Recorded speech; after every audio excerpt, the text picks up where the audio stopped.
I'm Karen. Welcome to my yard. This is my front yard pollinator garden. I also have a backyard vegetable garden. This garden brings me a lot of joy, and it, on a sunny day, is just bouncing and buzzing with all sorts of beneficial insects. So this is our vegetable garden. We have it next to wildflowers because those wildflowers attract pollinators, and that spills over into the garden, so it helps us get more fruit.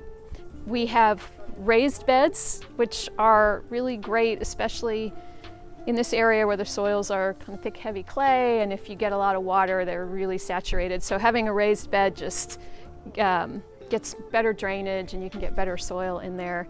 It's also a great way to be able to work compost into the garden a little more easily.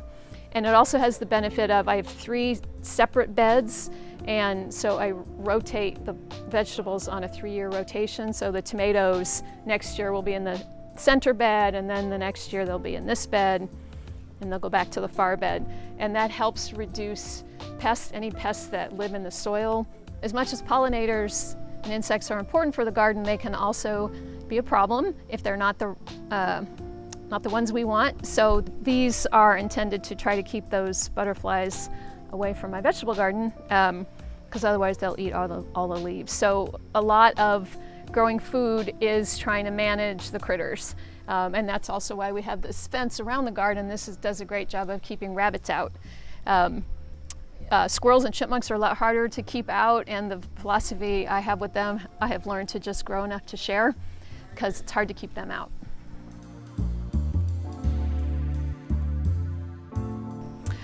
Another benefit to planting native plants is that you never, ever have to water them. Once they're established, you water them when you first plant them. But even in the biggest droughts, hot, dry droughts we've had, I have never watered this, and the plants all survive because their roots are anywhere from several feet to 20 feet underground, so they can find water under there. And because they've evolved in our natural ecosystems that go through periods of drought, they're designed to handle the conditions that we have. Our downspout from our roof gutter comes down here and empties into this little, we call it a dry creek, because it's usually dry unless we get a big rainstorm.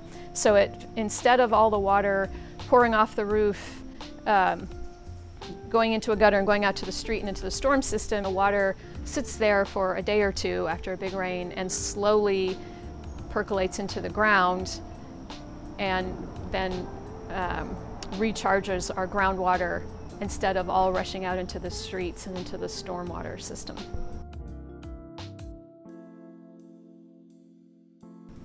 This yard brings me so much joy, and it brings my neighbors joy too. And it feels good because providing habitat for pollinators in your yard is something very tangible that you can do that is literally making a difference. It's providing habitat on a very small piece of land for insects that are critical to life on Earth.